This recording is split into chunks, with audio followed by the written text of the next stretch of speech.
네, 안녕하세요. 저 방금 소개받은 한국환경영혼 토암물관리연구실의 이승수라고 합니다.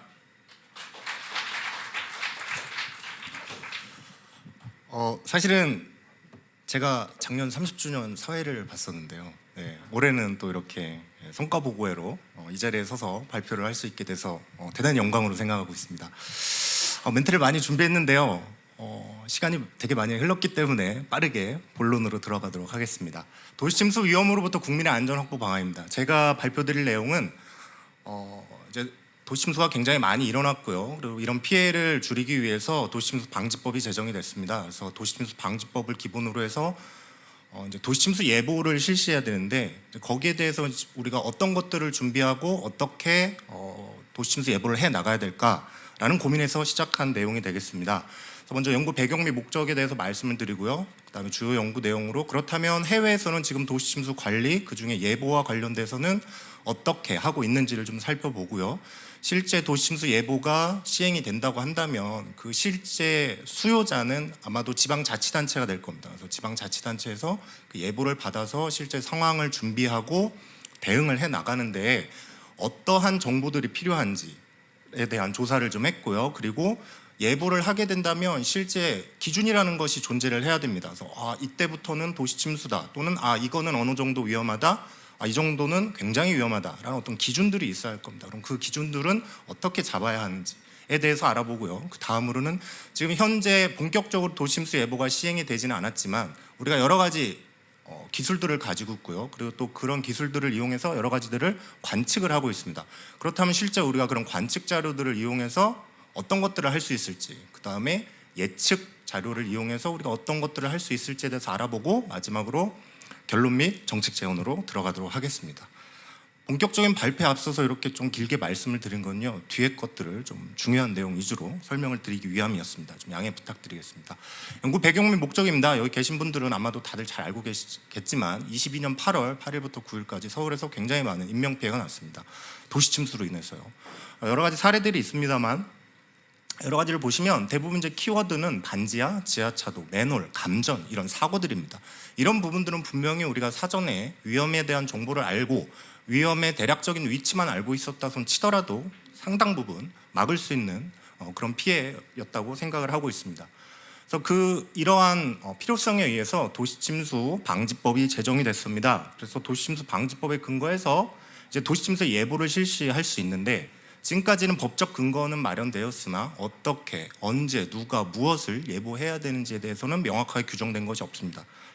물론 이와 관련해서 도시침수 방지법 시행령에서 개략적인 사항들을 지금 제공해야 되는 정보에 대해서 이렇게 문구로 정리는 해놨지만 그러면 실제 그렇다면 우리가 제공해야 되는 정보는 어디를 특정해야 되냐, 무엇을 어떻게 얼마만큼 제공해줘야 되냐, 누구에게 제공해줘야 되냐, 이런 내용들이 부재하기 때문에 이런 연구가 필요하다고 말씀을 드릴 수 있겠습니다. 그래서 본 연구의 목적은 그럼 도시침수를 예보하기 위해서 시간적, 공간적 범위는 어떻게 가져가야 되겠느냐, 그리고 도시침수를 예보하기 위한 기준은 무엇을 가져가야 되겠느냐, 그리고 마지막으로는 도시침수를 우리가 예보하기 위해서는 어떤 체계와 절차를 가지고 국가 단위에서 예보를 해야 되겠는지에 대해서 알아보고 그 안을 제시하는 것을 연구의 목적으로 하고 있습니다. 예경보라는 것이 사실 우리에게 어느 정도는 익숙한 단어지만 전문적으로 좀 보자면 좀 익숙하지 않으신 분들도 계실 것 같습니다. 그래서 이 슬라이드를 준비를 했는데요. 보시면 시간의 흐름이 이렇게 있다고 할 때 여기가 현재 시간이라고 한다면 여기까지는 우리가 관측 자료를 이용할 수 있습니다. 그리고 관측 자료를 사용하는데 필요한 곳에서 전송을 받아서 기초 분석을 하고 그리고 나서 자료를 분석해서 예보를 해야 되겠다 말아야 되겠다까지도 시간이 좀 걸립니다.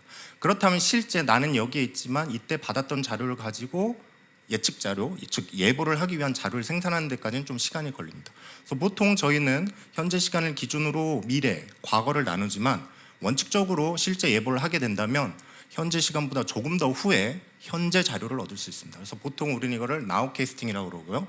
요 후반을 포캐스팅이라고 합니다. 나우캐스팅의 장점은 지금 당장 예측 자료는 아니지만 내가 여기에서 내가 있지 않은 곳에 정보를 받을 수 있다는 장점을 가지고 있습니다. 그렇기 때문에 이 예보에 대해서는 나우캐스팅과 포캐스팅으로 개념적인 구분을 해서 접근하는 것이 필요할 것 같아 슬라이드를 드렸습니다. 먼저 해외 사례입니다. 미국 같은 경우에는 미국은 굉장히 땅덩이가 넓기 때문에요. 크게 하천 예보와 도시침수 예보를 구분하고 있습니다. 공간적으로는 하천 예경보는 유역 단위로 하고 있고요. 그 유역에 속하는 카운티 단위로는 행정구역 단위로 나눠서 도시침수 예보를 수행하고 있습니다. 죄송합니다. 거기에 대한 기준을 보면요. 미국 같은 경우에는 일반 하천 홍수와 그다음에 도시침수를 크게 공간적으로 구분하지 않고요. 홍수의 발생 타이밍에 대해서 그냥 일반적인 플러드냐 아니면 급격하게 발생하는 플러시 플러드냐를 구분해서 이런 기준을 가지고 발생 확률에 대해서 수일 전부터 수분 전까지 시간 규모를 가지고 필요와 목적성에 맞게 예경보를 수행하고 있습니다.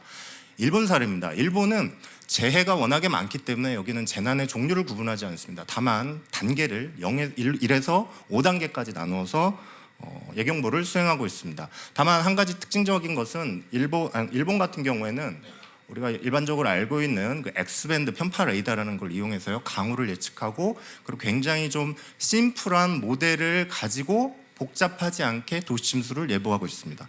그 특징적으로 보면요, 일본 전역에 대해서 1km 격자 단위로 자료는 생산하지만 예보는 행정구역 단위로 가고 있습니다. 그리고 또 도시 지역의 모델링이라고 한다면 굉장히 복잡한 모델링을 많은 분들이 생각을 하시는데 일본 같은 경우에는 굉장히 심플한 탱크 모델을 이용해서 침수가 발생할 거냐 말 거냐, 발생한다면 어느 정도 수준이냐에 대한 정보를 생산해서 예보를 하고 있습니다. 물론 특정 목적에 따라서는 좀 다른 방식도 활용을 하고 있습니다. 대표적인 게 특별 경계 수위라는 것입니다. 이것은 뭐냐면 정확한 목적이 있습니다. 지하 공간의 침수로 인한 인명피해 예방을 목적으로 하고 있습니다. 그렇기 때문에 지하 공간 근처에 있는 맨홀이 원류돼서 지하 공간으로 물이 들어온다고 가정을 했을 때 그럼 어느 정도 시간을 두고 우리가 예경보를 해야 되냐 계산을 했습니다. 굉장히 짧습니다. 예경보를 받아서 사람들이 1층까지 올라오기까지 5.7분이 소요된다. 그렇다면 그 근처에 하수도에서 물이 차오를 때 어느 정도의 우리가 예보를 발령해야 5.7분 이상을 확보할 수 있겠느냐. 이런 아주 특정 목적에 대해서는 매우 디테일한 예경보 제도도 이용을 하고 있습니다. 스코틀랜드는 크게 두 가지 특징을 가지고 있습니다.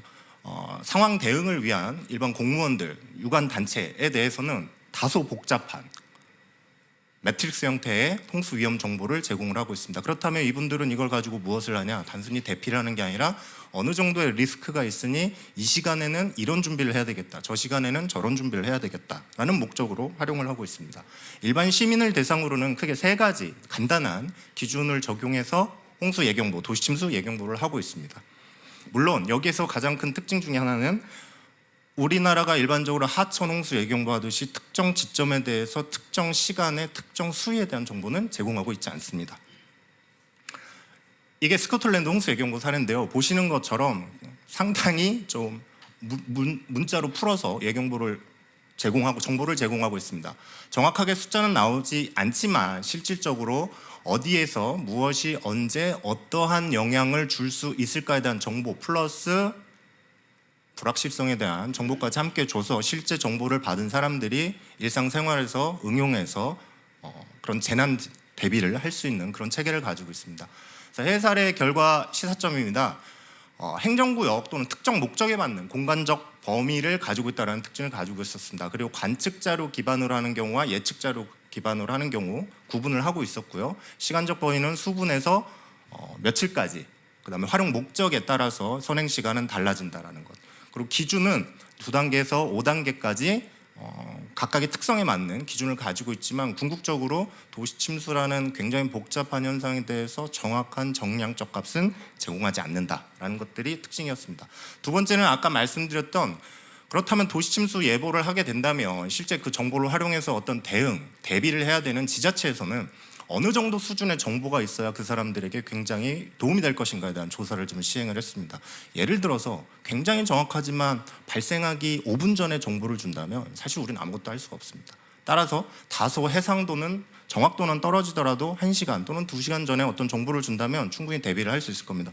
그렇기 때문에 지금 지자체에서 도시침수 예측 시스템을 운영하고 있는 5개 지자체를 직접 방문하거나 서면 또는 줌 온라인 회의를 통해서 좀 여쭤봤습니다. 어떻게 도시침수 예경보호를 활용을 하고 계시고 어떤 정보가 실제 국가에서 온다면 조금 더 도움이 되겠습니까?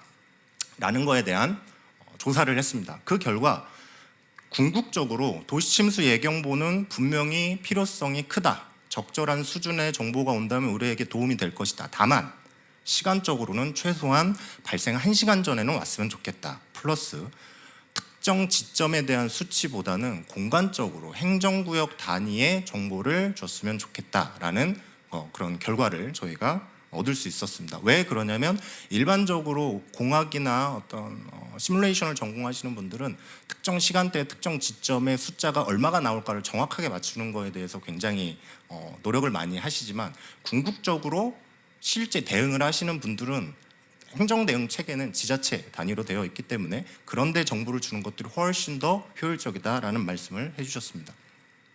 다음은 그렇다면 기준은 어떻게 가져가야 될 거냐에 대한 문제입니다.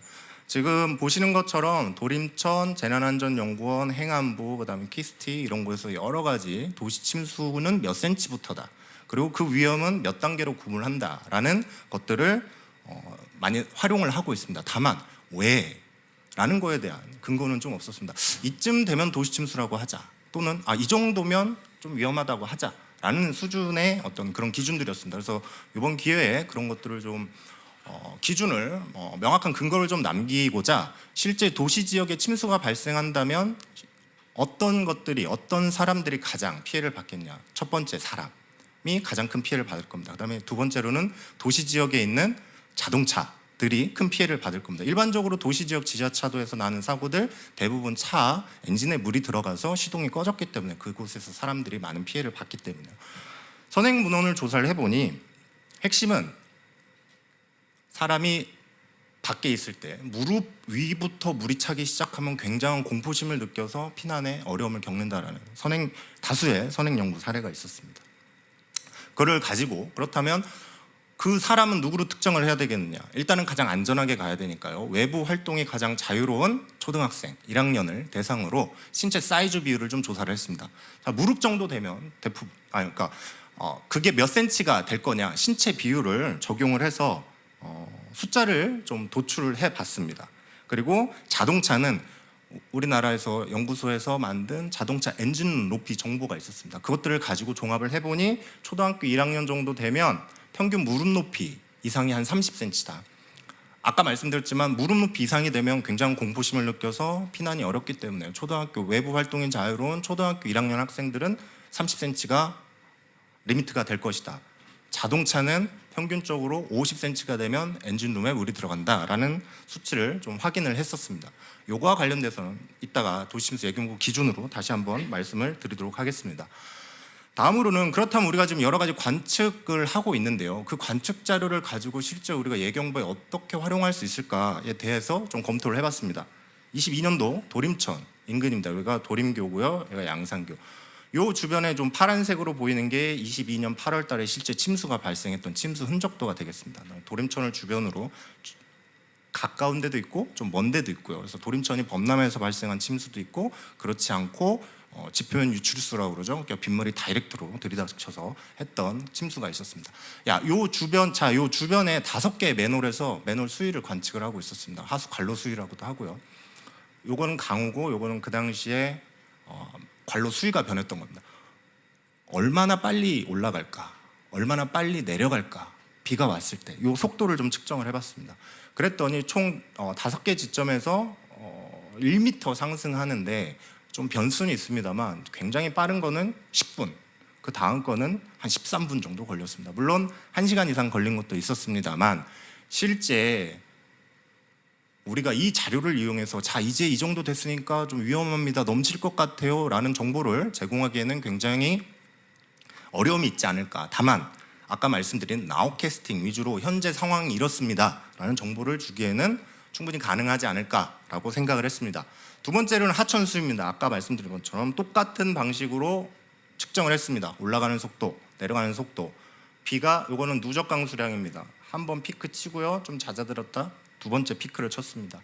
결과적으로 양상교와 도림교 같은 경우에 1m 올라가는데 1시간 이상이 걸렸습니다. 피크 두 번 쳤고요. 그 다음에 또 하천은 굉장히 폭이 높기 때문에 실제 2m 이상 올라가도 위험이 없었습니다. 그래서 하천 수위 같은 경우에는 도시 하천이라고 손 치더라도 분명히 예측 정보를 활용해서 예보를 하는 것이 가능할 것이다.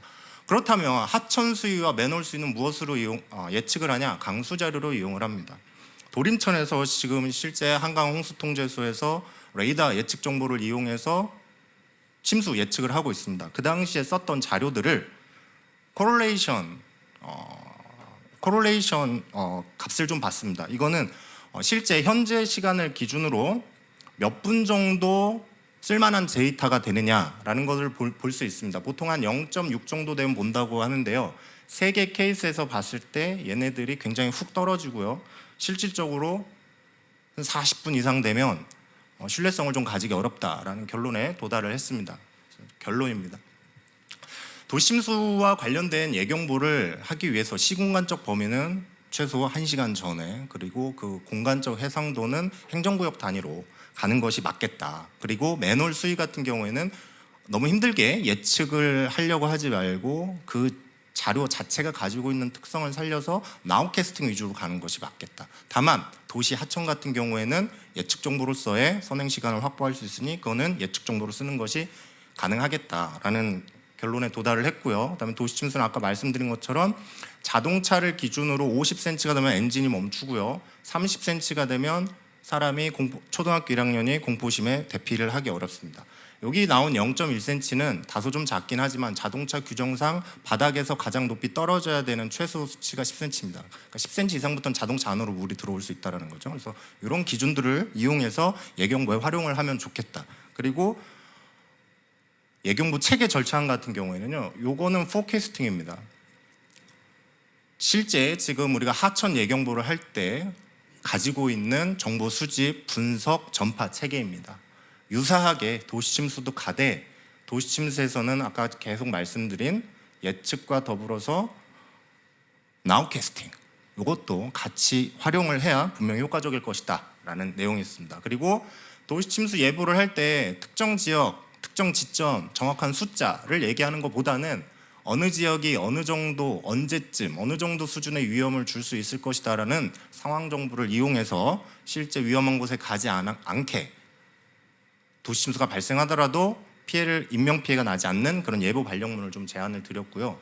마지막으로는 마지막은 아닙니다. 하나가 더 있습니다만 실제 지금 시행령에서는 도시침수의 하수도의 실측 및 예측 수에 관한 정보를 제공하게 되어 있습니다.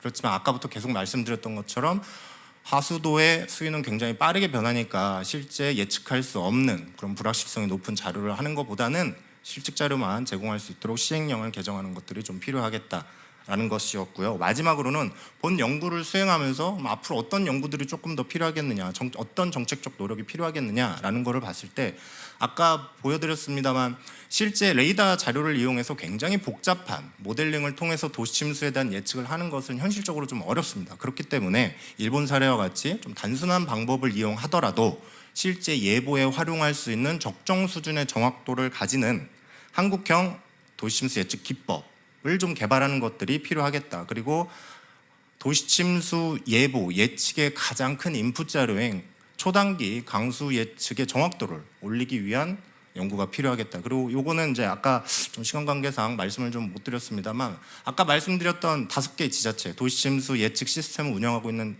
5개의 지자체에서요 굉장히 많은 데이터를 축적하고 있습니다. 하지만 실제 상황이 되면 너무 바빠서 그 데이터를 볼 시간이 없답니다. 그렇다면 그걸 어떻게 해야 되냐? 사람이 다 볼 수 없으니 현재까지 축적된 여러 가지 데이터를 AI 기법을 이용해서 실제 상황이 왔을 때 반짝반짝 필요한 정보만 보여줄 수 있는 그런 시스템을 개발하기 위한 연구가 필요하지 않을까라는 말씀을 드리며 보고회를 마치도록 하겠습니다. 감사합니다.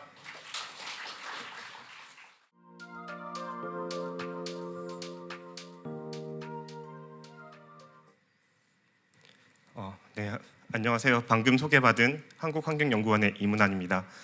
제가 오늘 드릴 주제는 기후 불확실성 시대의 물수급 대안입니다. 사실 이 제목을 실장님께서 제안해 주셨는데 이게 제가 뭐 작년이랑 올해 수행했던 과제만으로는 좀 설명하기는 어려워서 지금 지난 한 2, 3년간 수행했던 과제들을 중심으로 지금 이 발표 자료를 구성을 했고요.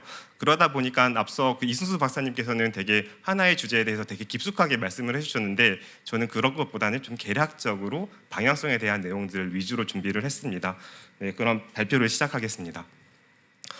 오늘 목차를 크게 세 가지로 구분했습니다. 그러니까 첫 번째는 기후 위기, 그리고 가뭄, 그리고 불확실성에 대한 내용들을 얘기할 거고요. 결국 이렇게 가뭄이 심각해지는데 과연 이것들을 어떻게 고려할 것이냐를 크게 두 가지로 저는 봤습니다. 그리고 첫 번째는 기후 변화를 고려한 물수급 계획 수립, 두 번째는 극한 가뭄 대응 물수급 방안입니다. 이거에 대한 자세한 내용은 뒤에 가서 설명을 좀 드리도록 하겠습니다. 다들 아시다시피 가뭄이 전 세계적으로 많이 발생하고 있습니다. 그래서 WHO에 따르면 전 세계적으로 매년 5,500만 명의 사람들이 가뭄에 직접적인 영향을 받는다고 나와 있습니다.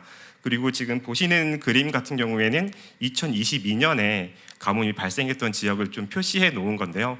보시는 것처럼 뭐 남미, 아프리카, 유럽, 아시아 많은 국가에서 이런 가뭄 피해들이 좀 발생을 하고 있고요. 실제 사례들을 몇 가지 좀 살펴보면 호주 같은 경우에는 2001년부터 2009년까지 밀레니엄 드라우트라고 해서 그 큰 가뭄이 발생했었고 이로 인해서 좀 수리권의 그런 변경이라든지 물 관리의 패러다임이 많이 변경이 되었습니다. 그 외에도 스페인 바르셀로나 지역은 2007년에서 2008년까지 가뭄이 발생해서 총 손실액이 한 16억 유로 정도가 발생했다라고 보고되고 있고요. 그리고 미국 캘리포니아 지역은 아마 2000년부터 현재까지 가뭄이 계속 주기적으로 발생을 하고 있는데 그 중에서도 2012년부터 16년까지 가뭄이 크게 발생을 했었고요. 농업이나 산림, 수생태계, 레크레이션에서 총 100억 불 이상의 피해가 받았다고 보고되고 있습니다. 그리고 여기엔 담진 않았지만 대만이라든지 유럽의 이탈리아, 스페인의 가뭄들이 계속 들고 있어서 좀 피해가 계속 가중되고 있고요. 결국 이런 가뭄들은 단순히 용수의 공급 중단뿐만 아니라 이제 농업이나 공업 이런 부분들까지 피해가 확장되기 때문에 그런 대응 방안들이 마련이 좀 필요하다라는 말씀을 드리도록 하겠습니다. 우리나라 사례로 좀 넘어오면 우리나라는 예전에 제가 많이 들었던 얘기들은 4년에 한 번 크고 작은 가뭄들이 발생한다라는 얘기를 들었습니다. 하지만 실제 사례들을 보면 매년 거의 발생을 하고 있는 추세이고요.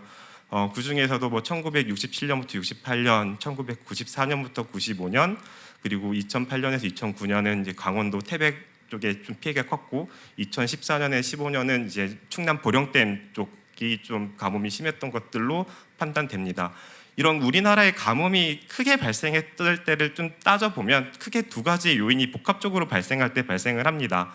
하나는 일단 홍수기 때 물이 많이 태풍이나 장마가 충분하게 비를 많이 안 내려줬을 때 댐이나 저수지를 채우지 못한 경우와 그리고 홍수기가 지나서도 강수량이나 이런 부분들이 적어서 물이 적은 경우 이런 두 가지가 복합적으로 발생할 때 보통 가뭄이 심각하게 지속되는 경향들을 좀 보일 수 있거든요.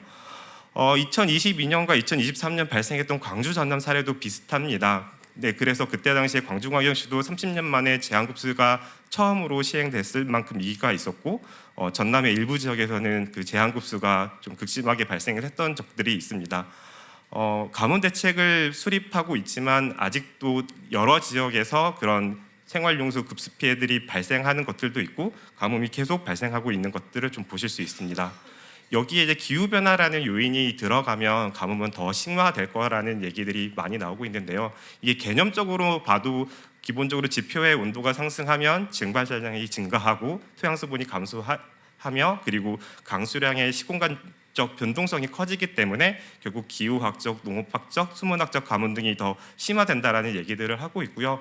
제가 2019년에 발간한 논문 외에도 다양한 문헌에서 이런 기후 변화에 따라서 가뭄의 발생 빈도나 심도가 심화되는 것들을 전망하고 있습니다. 결국 이 얘기는 우리가 지금까지 경험하지 못한 가뭄이 충분히 발생할 수 있다라는 얘기들로 대변할 수 있고요. 제가 작년에 수행했던 과제로 기후변화 시나리오를 기반으로 물수급 분석들을 좀 분석한 바가 있습니다.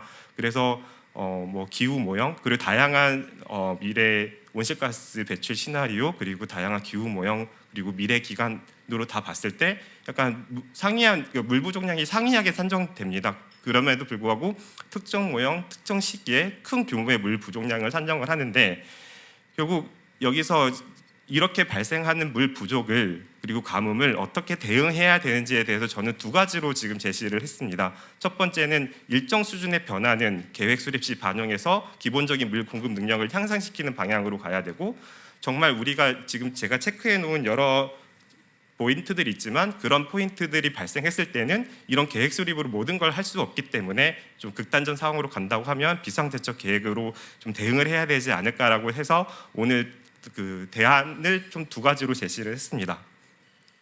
그래서 첫 번째로 지금 말씀드릴 내용은 기후변화를 고려한 물수급 계획 수립이고요. 작년 11월부터 올해 4월까지 좀 수시 연구 사업으로 진행된 결과에 대해서 좀 말씀을 드리도록 하겠습니다. 이 과제를 시작하면서 가장 중요하게 생각하는 게 과연 나만 기후변화를 고려해야 된다라고 생각하는가에서 지금 시작했고요. 그래서 좀 전문가 의견을 좀 12분한테 좀 받았습니다. 그랬을 때 이제 11분이 필요하다, 매우 필요하다라는 내용으로 좀 응답을 해주셨고요. 그 이유로는 결국 기후변화로 가용 수자원량이 변화하고 결국 과거의 빈도 개념, 정상성으로만 계산했던 그런 빈도 개념으로는 미래 기후 사상에 대비하기 힘들다. 그리고 기후변화에 따른 그런 물 부족을 사전에 대응하고 후의 비용을 최소화하기 위해서는 기후변화를 고려할 필요가 있다라는 내용으로 대부분 응답을 해주셨습니다.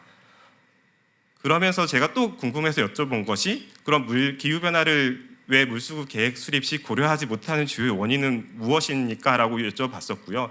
그거에 대한 대부분의 응답은 기후변화 예측 결과의 불확실성과 일반화의 한계라고 지금 거의 응답이 되었고요. 결국 앞서서 제가 보여드렸던 기후변화에 따라서 물 부족량 산정 결과는 다음과 같은 과정으로 이루어집니다. 결국 온실가스 배출 시나리오가 SSP 대표 농도 경로로 이루어지고 있고 얘를 이제 전지구 모형으로 해서 지금 전지구에 대한 기후 모델링을 한 다음에 우리나라에 적용할 수 있도록 상세화 기법을 거쳐서 저희가 사용하는 스문 모형 그리고 수질 모형, 유형 모형, 그리고 물수급 모형으로 이루어져서 하고 있는데 이런 단계를 거치면 거칠수록 불확실성은 점점 커지게 된다라는 것들이 지금까지의 일반적인 의견이었습니다. 그래서 이번 과제에서 제가 과연 불확실성이란 무엇인가, 어떻게 대응을 해야 되는가라고 해서 저희는 불확실성에 대한 연구들을 좀 많이 조사를 했었고요. 그랬을 때 불확실성을 크게 분류를 에피스테믹 그리고 알레토리 불확실성으로 좀 나눠서 제시를 하고 있고요. 결국 에피스테믹 불확실성이라는 거는 우리가 모르는 겁니다. 정답은 결정되어 있는데 우리가 모르기 때문에 알기 위한 자료를 더 수집하거나 모델을 개선하거나 하면 줄일 수 있다라는 것들이 에피스테믹 불확실성이고요. 알레토리 불확실성은 이미 이 현상 자체가 그냥 무작위성과 관련되어 있는 겁니다. 그래서 어떤 노력을 해도 알 수 없는 것을 알레토리라고 하고 있는데 결국 기후변화에 따른 전망이라는 것은 결국 이 에피스테믹과 그리고 알레토리 불확실성이 좀 모두 포함된 불확실성이라고 저는 보고 있고 결국 얘를 대응하기 위해서는 자연과학 관점 그리고 사회과학 관점으로 같이 결합을 해야 된다고 생각을 했고 자연과학적으로는 이런 불확실성을 저감하는 노력들을 계속 해야 된다. 그리고 사회과학적으로는 좀 어차피 가지고 있는 불확실성을 가지고 의사결정이나 계획을 수립해야 된다. 이런 두 가지의 저는 정리를 좀 했었습니다. 그래서 앞서서 저희가 이 외국에서는 그러면 이런 물수급 계획을 기본 어떻게 고려하느냐에 대해서 조사를 많이 했었고요. 미국 캘리포니아, 영국, 독일 사례를 좀 중심으로 많이 분석을 했었는데 일단 외국 캘리포니아에 대해서 좀 설명을 드리면 미국 캘리포니아의 최상위 수자원 계획은 캘리포니아 워터 플랜이라는 CWP입니다. 그 CWP를 수립할 때 기후 변화에 대한 수자원의 영향 및 취약성 평가를 일단 수행한 결과를 가지고 반영을 하고요. 그래서 이 CWP에는 수자원의 현황, 미래 추세, 그리고 주 정부의 개략적인 계획을 제시를 합니다.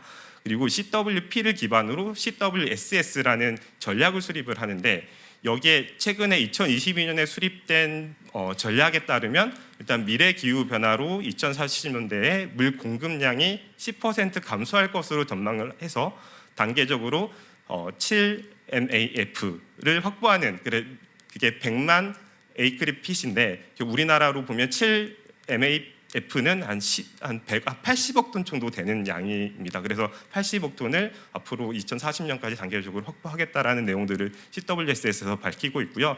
이 CWRP라는 것들은 이런 정책 목표를 달성하기 위해서 구체적인 책임 기관과 예산 조달 방안들을 수록하고 있기 때문에 어떻게 보면 기후 변화에 따라서 미국 캘리포니아 사례에서는 좀 이런 기후 변화를 고려해서 수자원 계획을 수립한다라고 좀 얘기를 하고 있고요. 그래서 저희가 또 궁금했던 게 저 10%가 도대체 어떻게 나왔느냐 해서 저희가 담당자한테 메일도 보내고 물어봤더니 전문가 누구랑 같이 협의를 해서 결정한 사항입니다라고 그런 메일을 받았기 때문에 이게 단순히 그 모델링 결과로 이렇게 정하는 것이 아니라 실제로 대응할 수 있는 수준에서 전문가의 협의로 결정된다라는 것들을 이번 기회에 좀 알게 되었습니다. 그래서 앞에서 불확실성 연구 현황 그리고 국외 물수급 계획 수립에 대해서 저희가 좀 정리를 했고 시사점을 도출을 했는데요. 이 시사점을 가지고 저희가 중장기 개선 방안들을 쭉 나열을 했습니다. 근데 오늘 여기서 모든 걸 설명드리긴 어렵고 크게 제가 3가지만 꼽았는데요. 첫 번째는 그 기후 변화를 고려한 물수급 분석 프레임워크를 만들고 이것들이 이제 계획에 수립될 수 있는 어떤 지침들을 만들어야겠다라는 내용들이 있고요. 여기에는 이제 공급량이랑 수요량 상승 시 기후 변화와 사회 변화를 반영하고 그리고 적응 대책의 효과를 좀 분석을 해서 실제로 이런 적응 대책들을 했을 때 변화되는 공급량의 수요량에 어떻게 대응이 가능하다라는 그런 기본적인 자료들을 만들어야 된다고 생각을 했습니다. 그리고 두 번째는 영국도 그렇고 캘리포니아도 그렇고 이런 기후 변화에 따른 물 관리에 대한 영향 평가 보고서를 주기적으로 발간을 합니다. 근데 우리나라의 경우에는 항상 아쉬운 거는 기후 변화에 따라서 우리나라의 수자원이 어떻게 됩니다라고 할 수 있는 그 대표적인 문헌이 없거든요. 그래서 그러니까 논문으로 그냥 인용을 하긴 하지만 실제로 이런 국가 차원의 어떤 기후변화 국가 보고서가 좀 있어야 되지 않을까라고 생각을 했고 단순히 그냥 평가 결과만 제시하는 것이 아니라 좀 정책 제언 보고서들도 같이 포함을 대부분 하고 있기 때문에 그런 식으로 좀 국가 보고서 발간이 필요하지 않을까라고 생각을 하고 있습니다. 마지막으로는 앞서서 평가했던 모든 결과들이 실제 국가 계획뿐만 아니라 유역 계획, 각종 실행 계획에 이런 내용들이 반영될 수 있도록 좀 연계 방안이 좀 필요하다고 생각을 했고요.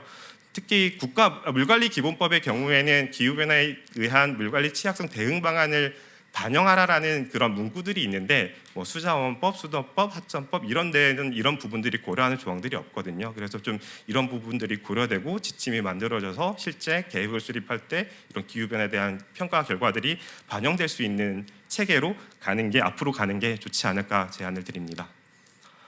그래서 앞서 말씀드렸던 것처럼 미국도 그렇고 지금 대부분 기후변화의 영향을 보통 10% 정도만 반영을 하지만 실제로 앞으로 우리한테 발생할 수 있는 그런 극한 사상 같은 경우에는 10% 이상의 그런 문제가 발생할 수 있습니다. 그랬을 때는 어떤 방식으로 대응을 해야 되는지에 대해서 제가 연구했던 부분들만 좀 정리를 했고요.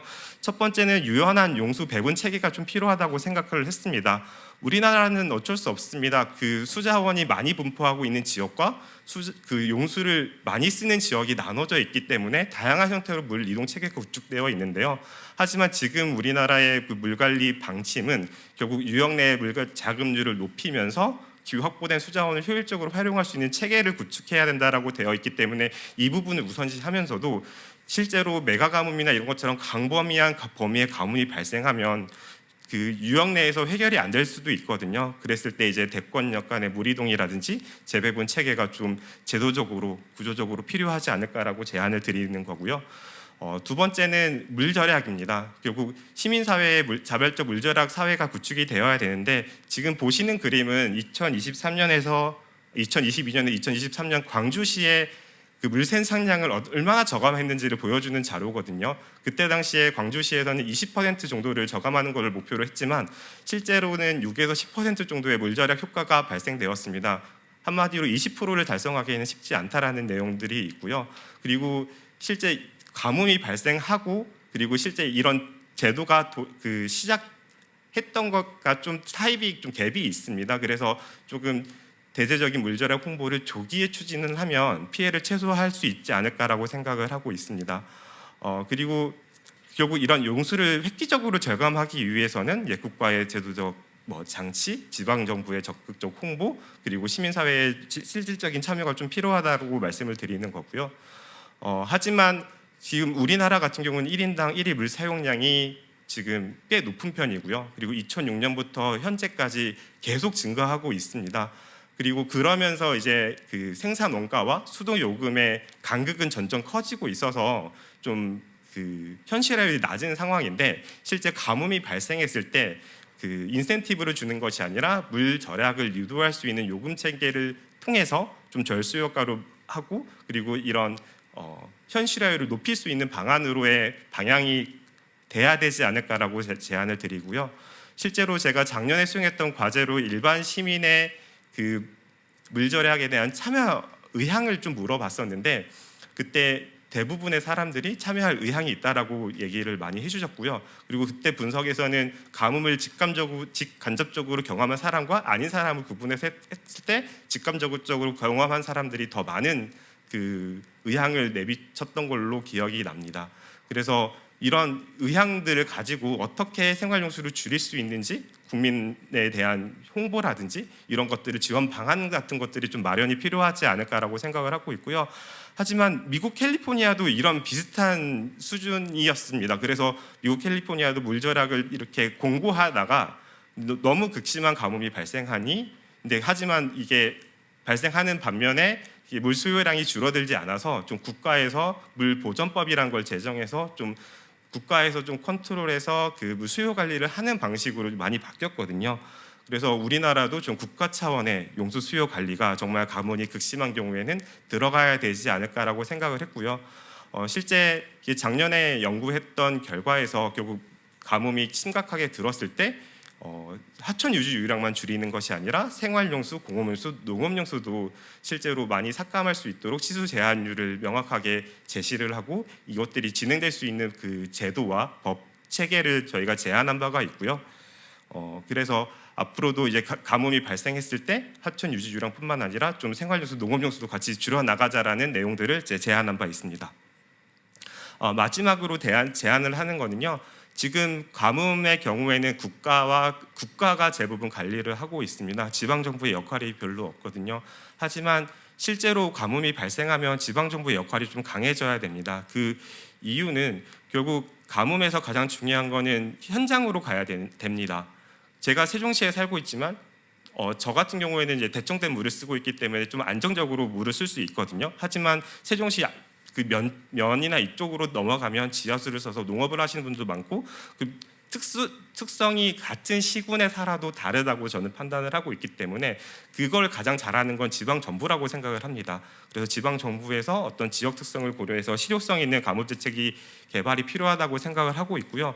결국 이 그림이 제가 최근에 작성한 논문인데, 여기에서 저희는 이제 그 지역의 사회 경제적 지표와 그리고 적응 대책의 수준을 가지고 광주와 전남의 물 부족 위험도 평가를 계산한 것이고요. 그래서 위험도가 가장 높은 지역과 높았던 이유, 그리고 어떤 대책이 필요한지를 좀 제안을 한 바 있습니다. 그리고 여기서 고무적이었던 거는 동일한 여수시라고 해도 위험도가 높은 읍면동이 있고 낮은 읍면동이 있습니다. 따라서 이런 것들을 가장 잘 알 수 있는 각 지역의 특성을 고려해서 좀 가뭄 대책이나 물수급 방안을 수립할 수 있는 그런 정책 마련, 그리고 지방정부 중심의 그 역할과 가뭄 관리가 필요하다라고 제안을 드립니다.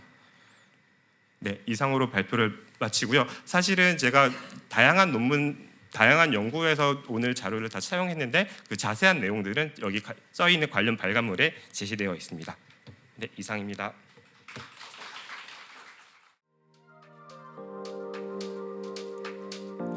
안녕하세요. KI의 한혜진입니다. 저도 마찬가지로 제목을 저희 실장님이 이렇게 커다랗게 만들어 주셨는데, 이승수 박사님이 스페시픽한 걸 하고 이문환 박사님이 개괄적인 걸 한다면 저는 담론 수준의 얘기를 하게 될 것 같은데, 그래서 굉장히 시간이 좀 모자랄 것 같지만 최선을 다해서 해보겠습니다.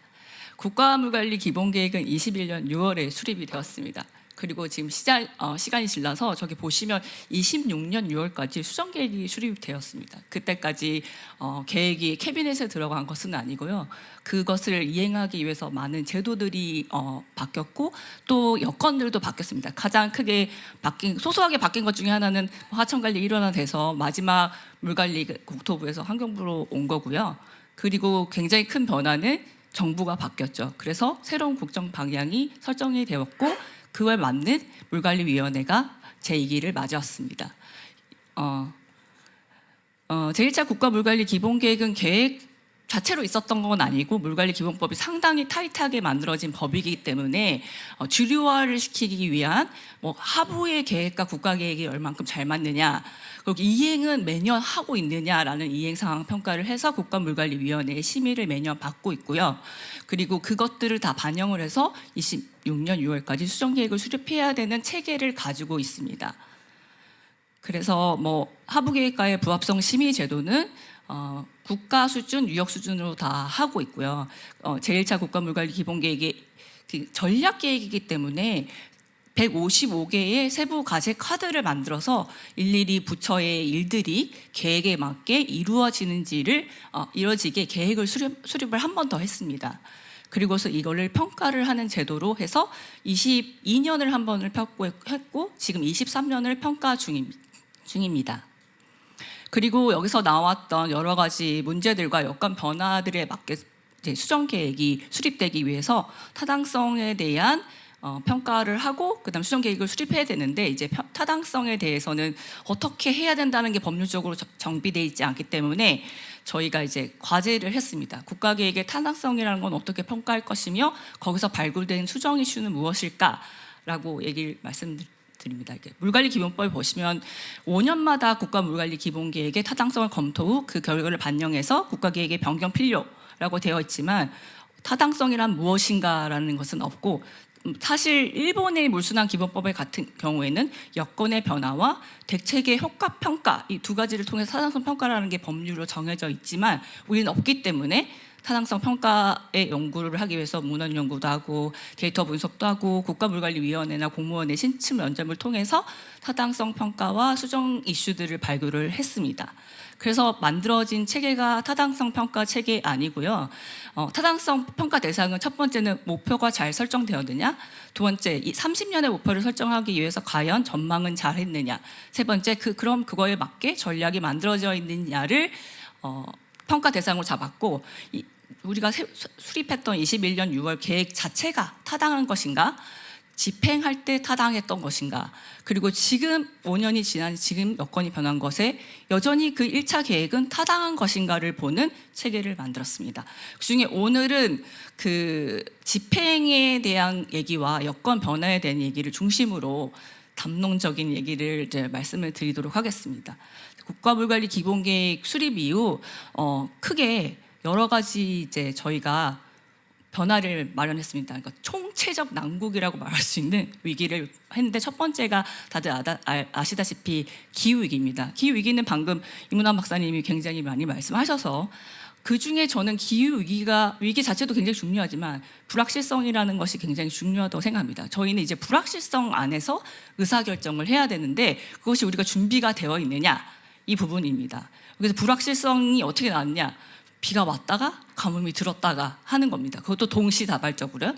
여기 보시면 2021년 6월 국가물관리 기본계획을 수립하고 나서 21년 7월에 집중 강우가 내리긴 했어요. 그러니까 저희가 문정부 때 1차 계획을 수립할 때는 정말 심한 홍수와 가뭄을 겪은 적이 없었던 한 10년, 20년 정도 막 재해라는 걸 겪지 않고 1차 계획을 수립했거든요. 그리고 나서 수립 딱 되자마자 22년부터 굉장히 커다란 가뭄이 한번 왔습니다. 오고 그리고 나서 8년 수도권이 잠기는 아까 보셨던 그 강남의 현재가 나타난 이 수도권의 그 집중 수도권이 한번 잠기게 시작된 건 굉장히 큰 일이죠. 그래서 피해가 컸고 그리고 나서 또 남부지방에 굉장히 심한 가뭄이 들었습니다. 가뭄이 들자마자 또 가뭄이 끝나는 시기에 7월에 집중호우가 있어서 굉장히 그건 전국 수준이었고요. 오송역에 이제 궁평에서 많은 사망자가 났을 정도로 커다란 재해를 겪었습니다. 이게 왔다 갔다 하는 것 뭐 다시 가뭄 직후에 호우가 있고 그 호우가 굉장히 세다. 저희가 이번에 이렇게 두 판을 겪었는데 저 24년 올해를 보십시오. 올해는 가뭄이 없었거든요.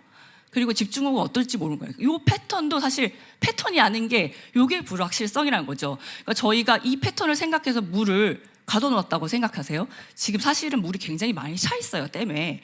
그럼 저희가 이번에 홍수를 맞으면 그 물을 빼는 게 급한 거예요. 굉장히 어려워지는 거죠.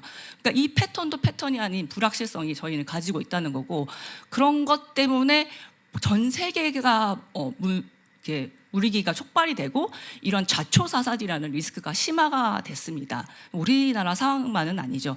그렇다면 우리나라는 어떻게 하고 있느냐? 우리 정책은 인프라 정비의 중심, 그러니까 저희가 홍수 대응을 위해서 신규 댐을 10개를 개소하겠다 하고 지류 지천 정비하고 도시 빗물 터널 만들고 지하 방수로 사업하고 물 공급을 하기 위해서 맑은 물 하이웨이 사업 검토하고 지하수 저류댐 만들고 해수 담수화까지 고려하고 있습니다. 세 번째, 이런 모든 SOC 기반을 가지고 가면서 데이터 분석은 AI를 사용해서 고도화시키겠다는 것이 있었죠. 그리고 제도적으로도 주류화를 시킵니다. 굉장히 중요한 것, 조직, 예산, 법. 을 바꾸기 시작해서 조직을 바꿉니다. 처음에 저희가 2019년 5월에 물관리 1호나가 일어나면서 왼쪽에 있다가 저희 통합물관리를 위해서 통합정책국이 생겼다가 이제 문정부 정부 들어오고 저희가 방금 봤던 그 많은 기후위기 재해를 겪으면서 한 번 더 조직이 변경이 됩니다. 이 조직 변경이 시그널을 주는데 우리는 기후위기에 진심이다. 우리는 그것을 대응하기 위해 조직을 꾸린다는 걸 볼 수가 있고요. 두 번째는 예산입니다.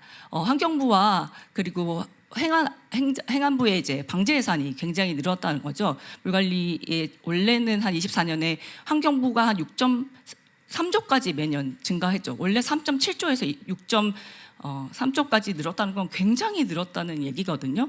행안부도 역시 방제 주무부처인데 행안부도 20년에 방제 예산이 5,400억밖에 되지 않았는데 거의 2배가 뛴 1.2조. 그러니까 예산이 실리고 있다는 거죠. 그래서 저희가 봤던 신규 댐이 만들어지고 방수로가 만들어지고 여러 가지 시설들이 들어가는 것을 볼 수 있고요. 그리고 나서 이제 법률도 아까 여기 보시면 환경부 그 도시침수 방지법, 아까 이문환 박사님 말씀하셨던 그 물순환 촉지법, 그리고 3개의 수계법이 개정이 되어서 이거 잘 모르시는 분들 많은데 수계법이 개정이 돼서 수계 기금을 수도가 이런 가뭄이나 홍수 때문에 문제가 생겼을 때 쓸 수 있는 법이 개정이 되었습니다. 그러니까 주류화가 되기 시작했다는 게 큰 달라짐입니다. 그러면 우리가 이렇게 주류화 시대에 우리는 레디가 되어 있느냐, 방금 이문환 박사님 계속 얘기하시고 계셔서 불확실성이라는 것을 우리가 몇 가지의 시나리오를 돌려서 이 시나리오가 맞아, 이 시나리오 때문에 물수급이 이만큼 모자라, 그러면 여기 최적 조합은 뭐야? 이렇게 하는 시대가 이제 끝났다는 얘기고요. 저희가 모든 사업에서의 리스크는 해칭을 하거든요. 그러니까 어떤 한 문제를 여러 가지 포트폴리오를 이용해서 해칭을 해야 되는 그런 위기가 됐고, 그것이 예를 들어서 4대강 보, 그 다음에 신규 댐, 이렇게 지금은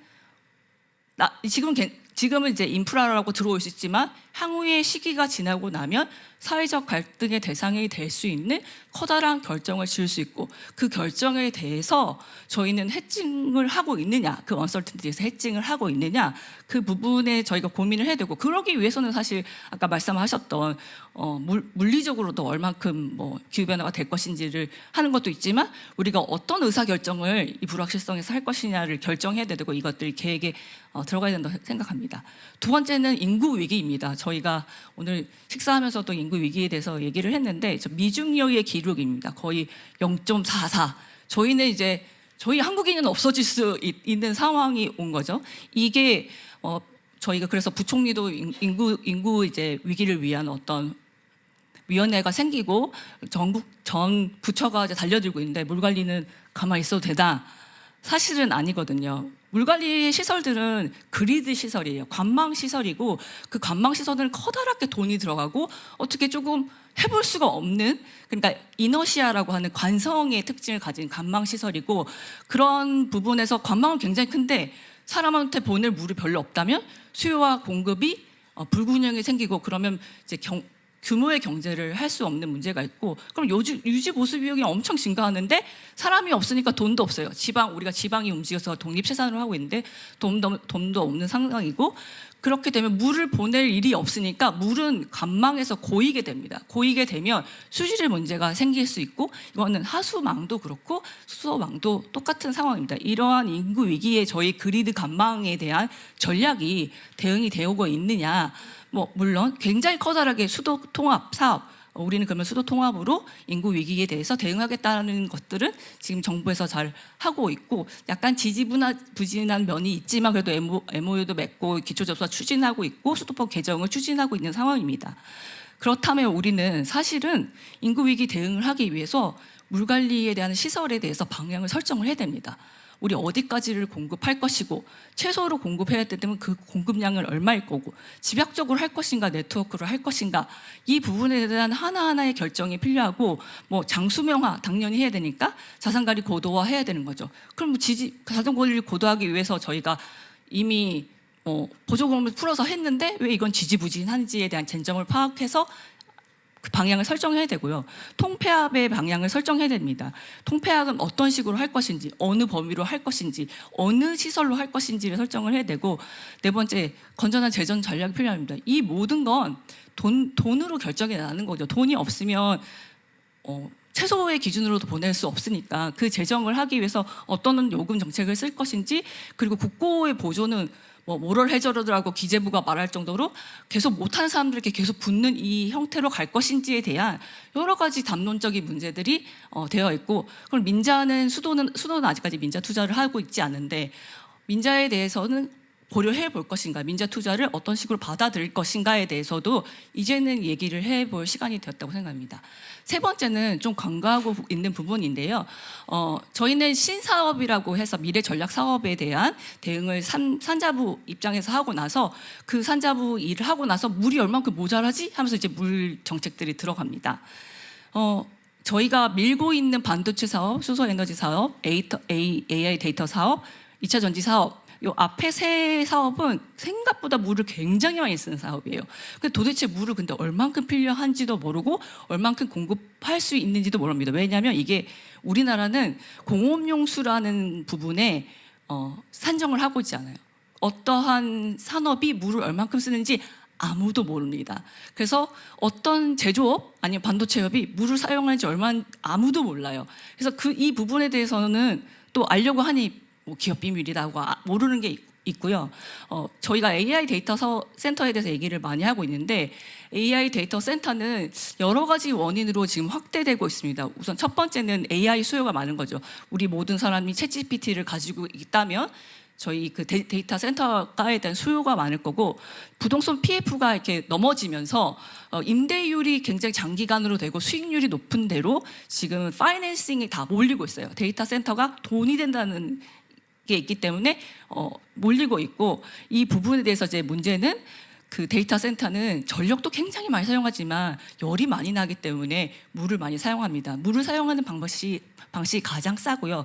물을 사용하게 되면 물은 증발하면서 사라지는 게 있어요. 그 부분에서 물 사용량이 굉장히 커서 캘리포니아나 다른 멕시코나 데이터 센터, 페이스북의 데이터 센터를 세운다 그러면 사람들이 반대를 하고 거기서 자초자산이 일어나기도 하거든요. 두 번째 문제는 아까 말씀드렸던 것처럼 수익률 때문에 데이터 센터가 수도권으로 집중되어 있다는 겁니다. 데이터 센터가 수도권에 집중되어 있으니까 아시다시피 수도권에 뭐도 있냐면 반도체도 있어요. 반도체 모든 물을 많이 쓰는 집약 사업들이 수도권으로 몰리고 있는데, 우리는 과연 물이 어떻게 공급할지 알고 있느냐, 그 부분에 대해서 미지수라는 거죠. 그래서 환경부는 첨단 사업을 기꺼이 지원하겠다. 물이 필요하면 도로 수도망을 깔고 댐을 만들고 용수를 확보하고 초순수의 R&D를 밀겠다. 이렇게 이제 후방에서 하시는 경우가 많고, 기업들이 이제 ESG 같은 리스크들이 있으니까 회수를 시키겠다라고 이제 후반에서 대응식으로 하게 되는데, 이제는 신성장을 위해서 물이 앞서서 우리가 그렇게 가치가 좋은 자본을 가진 수자원이라는 자원을 가졌다면 농동력의 물관리 전략이 필요하다고 생각합니다.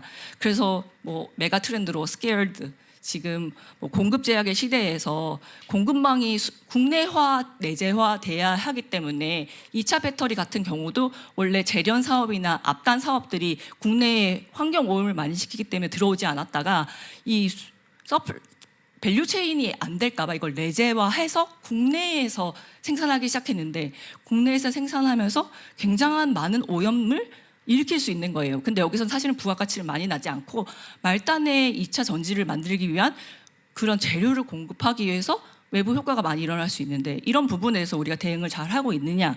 그리고 뭐 기후 위기나 ESG 같은 걸로 이제 기업들이 TCFD나 뭐 TNFD 같이 어느 정도의 규모의 기업들은 얼만큼 물리적인 위험에 노출되어 있는지를 재무적으로 평가를 하거나 얼마나 우리가 환경적으로 피해를 입힐지를 재무적으로 평가를 해서 의무로 공시해야 되는 규제들이 이제 곧 일어나게 됩니다. 이 부분에 대해서 우리가 기후변화 시나리오로 2가지 넣어서 여기가 홍수가 있을 거고 니네 기업이 되게 리스크가 있을 거야 이런 정보는 없어요. 그럼 어떻게 하냐면 S&P나 이런 데서 삽니다. 얼마나 비싼지 말도 못해요. 그냥 우리나라에 한 값밖에 없어도 1억이 넘어가고 근데 그걸 사야 되는 건데 그게 밸류 체인으로 간다는 거는 중소기업들도 이런 것에 대응할 수 있는 상황이 되어 있느냐 우리는 그런 정보를 주었느냐 리스크는 어떻게 판단할 것이냐 이런 부분이 되어 있느냐 그런 부분에서 물 관리가 중요하다고 하면 CARE이라는 어떤 핫스팟을 가지고 이슈를 대응해야 된다는 말씀을 드리는 겁니다. 이 모든 것은 다 돈이 많으면 문제가 없겠죠. 그래서 우리는 저성장 시대에 돈이 없고 기재부는 건전성을 가지고 더 이상 돈을 풀려고 하지 않는데 저희는 돈을 이제 중앙정부 물 관련 재정 지출이 7년에 6조인데 24년 기준으로 총 11조까지 올랐습니다. 그리고 저희가 작년에 그 기후의 재난을 겪으면서도 확 뛰었거든요. 그럼 우리나라의 총 지출의 그 변화와 얼마큼 다른가 보면 그 중앙정부의 총지출의 그 성장률, 증가율하고는 좀 낮은 수준이야. 저희가 뭐 그렇게 많이 올린 건 아니에요. 왜냐하면 우리는 들쑥날쑥 했기 때문에. 그러니까 24년 같은 경우는 총지출의 증가율보다 훨씬 높았지만 또 어떤 연도는 그렇지 않았거든요. 그래서 우리는 약간 버퍼는 있다고 보지만 이제 기재부는 이제 예산을 오케이 한 거 외에는 돈을 주려고 하지 않을 수도 있다는 거죠. 그러니까 재정의 압박이 있을 수 있다. 그런 부분과 뭐 지방 이양 사업의 이제 성과들이 이제 모자란 부분에 대해서 기재부와 행안부는 이제 지방 재정의 운영 방향을 얘기하면서 홍수 가뭄으로부터 재원을 분배하겠다고 얘기했지만 이게 언제까지 될지 그리고 지방 재정에서도 이양 사업에 대해서 좀 더 행안부가 신경 쓰겠다라고 얘기했지만 저희가 이것을 이제 물관리 쪽에서는 어떤 식으로 전략을 세워야 할지에 대해서 고도화할 필요가 있고 기후 위기 아까 말씀드렸던 것처럼 그 많은 물량이 모자라고 그 많은 어떤 메가 가뭄을 하기 위해서 많은 것들을 지었을 때 얼마큼 돈이 필요하고 그것을 어떻게 투자 우선순위를 할지를 지금 정하지 않았기 때문에 이 부분에 대해서도 저희는 이제 수정 계획을 수립하기 전에 담론적인 논의뿐만이 아니라 실질적인 전략을 세워야 한다고 생각을 합니다. 네, 장시간 들어주셔서 감사합니다.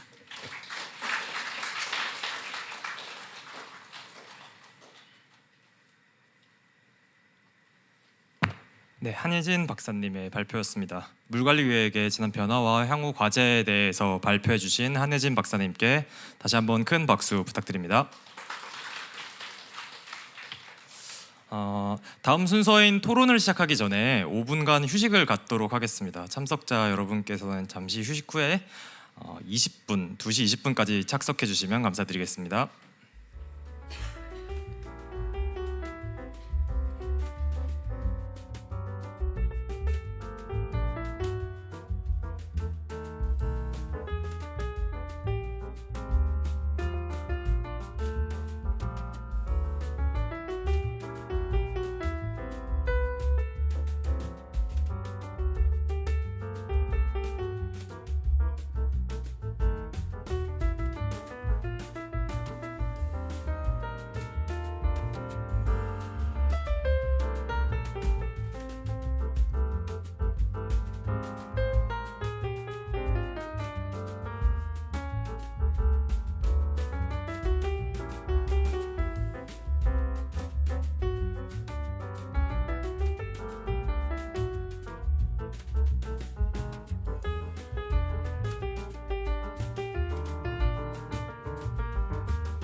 첫 번째 세션의 주제인 국민 안전을 지키는 통합 물관리 및 앞선 세 분의 발표 내용을 바탕으로 토론 시간을 갖겠습니다. 토론은 앞서 소개드린 이병국 박사님께서 진행해 주시겠습니다.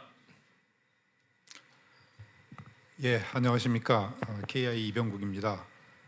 오늘 발표의 첫 번째 세션 이 주제가 국민 안전과 통합 물관리입니다. 그래서 앞에 세 분의 발표하시면서 첫 번째 발표자께서는 그 홍수에 따른 위험, 그리고 두 번째 발표자께서는 가뭄에 따른 위험, 그리고 세 번째 발표자께서는 통합 물관리에 대해서 말씀을 해주셨습니다.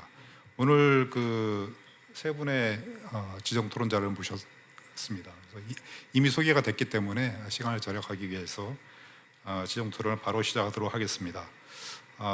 제 우측에서부터 좌측으로 할 텐데요. 맨 처음에는 시민환경연구소의 백명수 소장님께서 먼저 토론을 시작해 주시겠습니다. 안녕하세요. 시민환경연구소 백명수입니다. 제가 토론 세 번째인 줄 알았는데 첫 번째여서 좀 부담스러운데, 일단 저를 성과보고에 불러주신 이유는 정책 연구에 대한 이제 시민의 관점에서 시민의 수용성을 어떻게 확보할 것인가라는 측면에서 의견을 듣고자 한다고 제가 이해를 했습니다. 그래서 세 분의 연구 결과에 대한 발표를 잘 들었고요. 대단히 어려운 연구신데 고생이 많으셨다는 말씀 먼저 드리겠습니다. 첫 번째 이제 도시 침수 발표에 대해서 의견을 좀 드리면, 이제 저는 향후에 어떤 연구가 더 필요하겠다라는 중심으로 좀 말씀을 드리겠습니다. 사실은 이제 2008년도에 도시 인구가 농촌 인구를 넘어섰다고 합니다. 세계 말에는 대부분의 인구가 도시에 살 거라고 예측이 되고 있는데요. 도시는 이제 사람들이 모여 사는 인프라가 굉장히 제한된 공간에서 밀집해서 사는 공간이라고 생각합니다. 그렇기 때문에 구조적으로 반드시 침수가 일어나는 지역이 반드시 발생할 수 있을 거라고 생각이 들어요.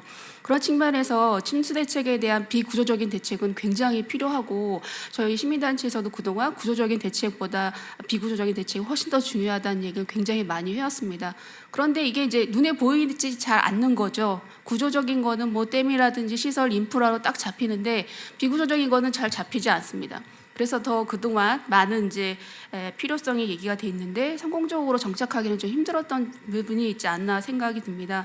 그런 측면에서 저는 이제 본 연구가 국가 차원에서 법 개정이나 아니면 필요 예경 부재에 대한 기준을 제시하는 연구이긴 했지만, 향후에 이것을 바탕으로 정보 전달 체계를 어떻게 구축할 것이냐에 대한 연구가 진행이 됐으면 좋겠다. 이거는 이제 지자체가 실질적인 침수의 현장에서 침수 피해를 최소화하기 위해서 도시라는, 그러니까 침수 지역에는 굉장히 밀집한 사람들이 살고 있을 텐데 각각의 사람을 중심으로 그 피해를 어떻게 회피할 수 있을까라고 하는 정보를 구체적으로 전달하는 체계에 대한 고민이 좀 필요할 것 같습니다. 그래서 KI에서 그런 이제 지자체가 좀 더 적용할 수 있는 그런 연구가 진행이 됐으면 좋겠고, 또한 더불어서 사실은 저희가 이제 비가 많이 오면 문자를 받습니다. 그런데 그 문자만 받으면 비가 많이 오고 침수가 일어날 수 있을 거다 생각하지만, 내가 그 침수 지역에 사는지 아닌지 그런 거에 대한 고려를 별로 하지 않거든요. 그리고 비가 무릎까지 와도 내가 살 수 있는지 죽을 수 있는지 판단도 좀 어려운 거예요.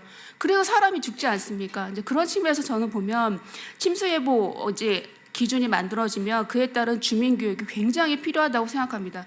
그럼 이제 정보 전달 체계하고 연결해서 주민 교육을 어떻게 할 것이냐, 이 부분은 지자체에서 참고 삼을 수 있는 연구가 좀 진행이 돼야 되고, 실질적으로 저는 침수 다발 지역에 사는 사람들의 인식이 어떤지도 좀 실제로 조사를 했으면 좋겠다. 사람들이 자기가 살고 있는 지역에 침수 가능성을 얼마나 인지하고 있는지, 또는 그걸 회피하기 위해서 무엇이 필요한 건지에 대한 구체적인 정보 전달에 대한 내용까지도 포함해서 그런 연구가 진행되면 훨씬 더 현장에 적용할 만한 연구가 될 수 있을 거라고 생각합니다. 두 번째, 이제 가뭄 발표에 대해서 연구 좀 굉장히 많이 해주셔서 반갑습니다. 저는 이제 가뭄은 잘 모르지만 사실 이런 말 있잖아요. 가뭄이 들면 풍년 난다고. 이 말은 뭐냐면 가뭄에 대한 피해를 우리가 체감하기가 좀 어렵다는 겁니다. 왜냐하면 가뭄이 되면 지하수 다 퍼와서 농사 짓거든요. 그러면 햇빛, 광량 좋죠. 물 적당하게 보급되죠. 농산물 수확엔 최적이니까 가뭄을 체감하는 사람들이 굉장히 제한적이라는 거예요. 그러면 가뭄의 대책에 대한 국민적인 어떤 시각이나 아니면 제언은 받긴 되게 어려운 거죠.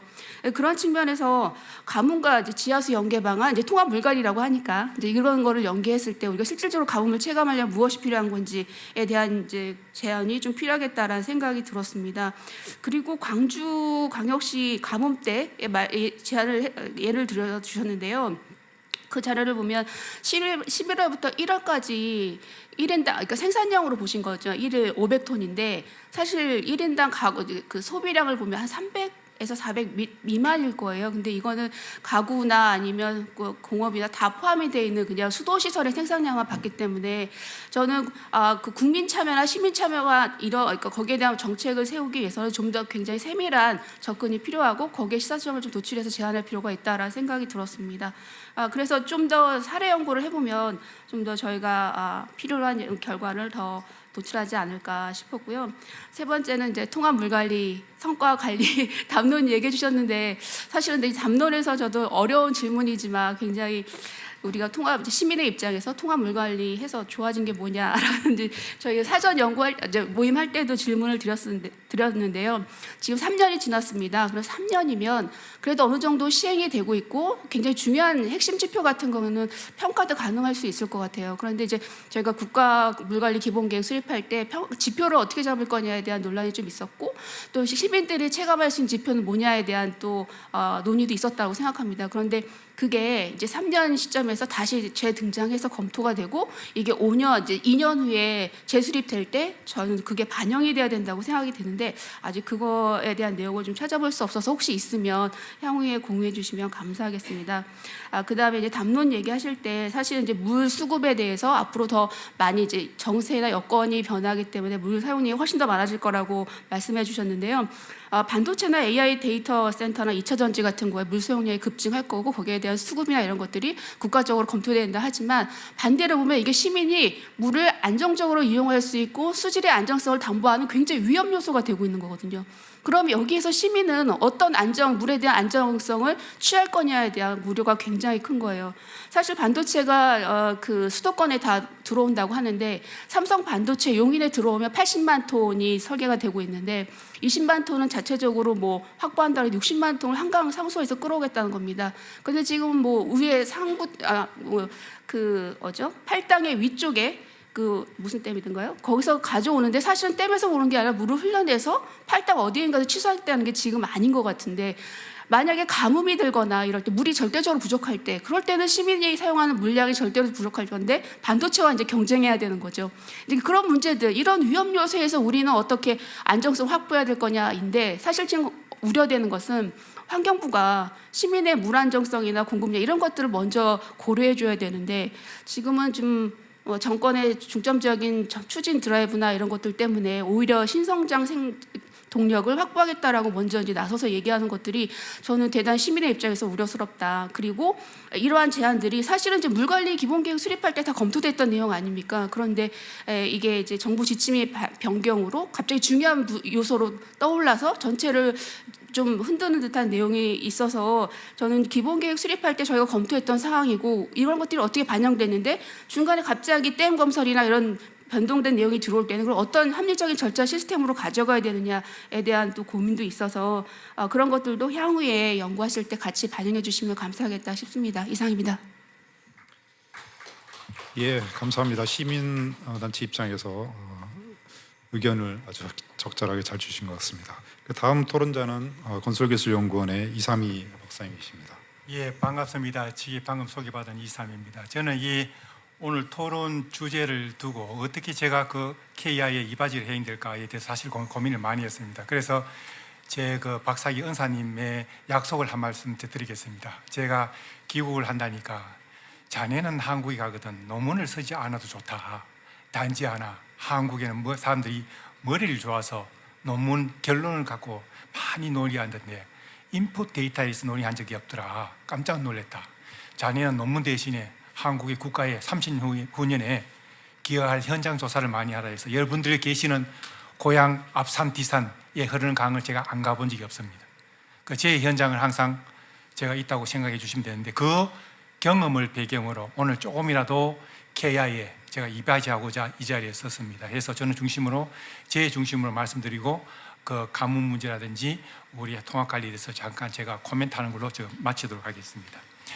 여러분들이 우리 도시 침수 이번에 최근에 봤습니다. 오송 침수, 서초 침수, 냉천 침수. 여러분 어떻습니까? 그냥 침수입니까? 알고 보면요 너무너무 성격이 다릅니다. 포항 한번 볼까요? 예, 우리 강 기자님 와 계시지만 강 기자님 덕분에 중앙일보에 제 글이 크게 실렸습니다. 그게 동해안의 냉천 범람은 여러분들이 상상을 못한 범람 유형이다. 마침 그 아파트에 희생자가 발생한 그 아파트에 제 친족이 살고 있습니다. 해서 제가 물정공하니까 범람 현장을 사진을 찍어 보내준 거예요. 깜짝 놀랐습니다. 어떻게 침수된지 여러분 아세요? 놀랍게도요 일반 하천 범람이 아니었습니다. 마침 동해안의 태풍이 힘나노 센터에 지나갈 때에 저기압이 950 헥토파스칼이었습니다. 통상 1013인데 63 헥토파스칼의 차이가 있었습니다. 1 헥토파스칼은 해수위가 1m 올라갑니다. 결국 65cm, 3cm 정도가 해수위가 올라간 상태였습니다. 그쯤 또 마침 그때 동풍이 불었습니다. 여러분 동풍 불면 어떤 현상이 동해에 일어나지 아세요? 예, 그 우리나라 중국이나 저기 프랑스 가게 되면은 타이달 보링 현상이 일어납니다. 해일이 들어옵니다. 파랑 해일이. 또 그때 또 밀물이 들어왔습니다. 그 밀물과 저기압과 동풍이 같이 불면서 그때에 상류에서 홍수 범람이 일어났습니다. 그때 마침 그 아파트 주변에 제 사진 동영상을 보니까요 그냥 넘치는 게 아니라 한번 출렁하면서 넘어오고 출렁하면서 넘어오는 거예요. 그 넘어오는 속도는 누구도 막을 수 없습니다. 그게 무슨 우리가 그걸 기술적으로 대응 가능할까요? 라는 문제 우리 질문 드리면 현지 시점에서 하천 설계 기준 우리 다 바꿔냅니다. 그 문제 또 하나 있고요. 자, 서초에 보겠습니다. 오늘 발표 주 내용이 우리 이 박사님이 서초 범람 문제인데 서초는 외수 문제와는 전혀 관계없습니다. 내수 문제죠. 자, 그 다음에 오송입니다. 오송은 여러분들이 범람입니까? 제방 붕괴예요. 외수 우리가 내수 우리 범람은 물이 넘칠 때에 시설물 붕괴에서 일어나는 문제인지 범람이 일어나는 문제인지 도시 내수의 문제인지를 명확하게 구분 짓지 않으면 이 실효성이 오히려 문제될 수 있습니다. 그래서 이 문제를 우리 이 박사님한테 크게 도움이 돼서 더 좋은 제가 결정적인 아이디어를 제공하도록 하겠습니다. 이런 문제가 있고요. 오송 한 번 더 제가 말씀 거꾸로 다시 이야기했습니다. 이거는 우리 한 박사님 그 내용에 제가 다시 한번 말씀드리겠지만 여러분들이 오송 주변에 그러나 그의 오송뿐만이 아닙니다. 건강 범람이 났죠. 누구의 책임이라고요? 하천관리자? 아닙니다. 현장 가보십시오. 거의 10중 8구요. 주민입니다. 왜? 논산천 봤잖아요. 붕괴. 우리 자전거 동아리 회원들이 그 제방 위에다가 새말뚝을 박아갖고요. 그게 붕괴됐습니다. 또 건강 교환매 가보십시오. 고란사 유람선 띄운다고요. 주민이 음료수 팔려고 속성수 심어서 뿌리가 제방 우리 밖으로 나온 거예요. 그뿐입니까? 우리 섬진강에 홍수 났을 때 가보니까요. 우리 이거 누구도 우리 주민 문제라서 얘기 안 할 겁니다. 비탈 뒷면에요. 경운기 도로가 있습니다. 누구 만들었어요? 자, 이런 문제 구체적으로 얘기할 수 없는 문제고 결국은 제가 마지막 결론 중에 하나가 우리 전문가의 문제도 중요하지만 주민 참여가 이제는 필요하다. 오송 범람이 일어났을 때에 어떤 마을 이장이 경찰서 소방서에만 핸드폰 들고 출국 신고만 했다 그럽니다. 네덜란드, 일본 가보십시오. 이장이 누가 그렇게 신고합니까? 당장 주민들한테 안내하고요. 빨리 삽 들고 모래주머니 들고 나가라고 안내 방송합니다. 같이 수방활동 하는 거예요. 그래서 이거를 며칠 전에 중앙 정부에 중앙 언론지에 실려갖고요. 장관님이 고맙다고 연락까지 주셨어요. 자, 이런 문제가 결국 우리 좋은 침수에 우리 이성수 박사님 통화를 했습니다만은 이런 문제가 있다는 걸 아시고 자, 그러면 이제 우리 KI의 논문의 완성도를 높여드린 게니까 우리 이 박사님 논문 주제에 맨홀 뚜껑, 그러니까 배수로에 지하수 수위 상승 하강에 굉장히 중요한 참신하고 저도 놀라울 정보를 제공해 주셨습니다. 사실은 이게 문제 아닙니다. 그러나 이 문제를 우리 침수 유형화를 좀 해두고 난 뒤에 우리 KI에서는 요 문제를 집중하고 있다는 걸 먼저 밝혀주시고, 자, 그렇다면 더 문제가 있습니다. 우리 서초 같은 침수 문제는요, 문제가 바로 맨홀 배수로입니다. 배수로는 가장 낮은 데부터 물이 차오릅니다. 일반 하천이나 배수로는요, 평상시에는 자유수면입니다. 자유수면일 때는요, 수위 급상승, 급하강이 굉장히 의미 있습니다. 이보다 더 센시티브하게 관측할 수 있는 게 있습니다. 물이 일단 배수관이 딱 차면요, 관수로로 바뀝니다. 관수로. 압력관입니다. 제가 이걸 어떻게 알았는가 하면은 한강하구에 제방 붕괴가 일어났는데 그때에 우면산 무너질 때 나 그 비가 많이 와서 무너진 줄 알았어요. 그게 아니에요. 그 전해가 어마어마하게 15일간 영하 19도였어요. 그때 얼음 순간적으로 한강하고 얼어버립니다. 그럼 밀물이 올라옵니다. 밀물 올라올 때에 그 순간적으로 그 얼음이 깨지지 않고 양안에 배수관 압력수로가 되었고요. 그때 제방이 다 무너졌었어요. 이런 식으로. 그래서 만일에 우리 이 박사님이 정말 훌륭한 그 나우캐스팅에 좀 도움이 된다면 차라리 상수관에 설치된 압력계를 설치하라.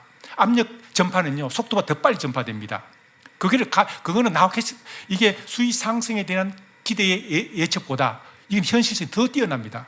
이건 아마 이게 혹시 관측 그 산업 분야에 오신 분이 계신지 모르겠는데 엄청난 부를 우리 이 박사님 나중에 노후에 대책될 수 있는 그 센스를 할 수 있습니다. 이게 그러니까 이게 시간이 너무 많네. 그래 그 분야를 같이 동시에 기술 개발하게 되면 엄청 도움이 된다는 것을 말씀드립니다. 자, 이제 시간이 많지 않기 때문에 뭐 요 정도로 해두고 나중에 구체적인 사안은 제가 다, 왜냐하면 그게 가장 낮은 데부터 수위 차올라오기 때문에 센서가 그대로 전달되거든요. 이제 외수 때는 약간 달라요. 그건 알아두시고, 제가 빨리 토론할게요. 그 다음에 자, 물수급 그 대안에서 제가 하나 부탁드리고 싶은데 제가 한 장 아니면 통과를 했었어요. 무슨 얘기인가 하면은 왜 우리나라 댐 속에 댐을 왜 못 만듭니까? 댐 속에 댐. 그래서 우리 수생태 보건사업 때 제가 제안해서 한번 시도했었습니다. 그런데 그때는 환경부하고 국토부하고 이원화되기 때문에 감히 환경부에서 어떻게 댐 얘기하냐 해서 무산됐습니다. 이참에 물수급도 이제 댐 속의 댐, 요거는 지금 구체적인 기능과 역할은 제가 논외로 하겠습니다. 그래서 상당히 기회가 많으니까 외국에는 꽤 많이 하고 있습니다. 이거 마지막에 통합물관리입니다. 제가 이게 양지역 거느리라는 표현을 했는데, 거느리라는 표현이 뭔가 하면요, 요즘 하천 관리자들이 다 도망갑니다. 놀랍게도요, 각 국토부에 있을 때에는 모든 수방 대책 통합 이루어졌고요, 수방 장비 능력도 동원력이 있었습니다. 그런데 이게 환경부 넘어서 여러분들이 논란이 있습니다. 건설 관리 기능이 있습니다. 건설 관리 업무만 넘어왔지 건설 관리한 조직 한 명도 안 넘어왔습니다. 그러니까 하천 관리자는 뭡니까? 2중 3중고입니다. 현장 못 갑니다. 손이 부족합니다. 그게 바로 오송 모니터링이 안 됐던 이유입니다.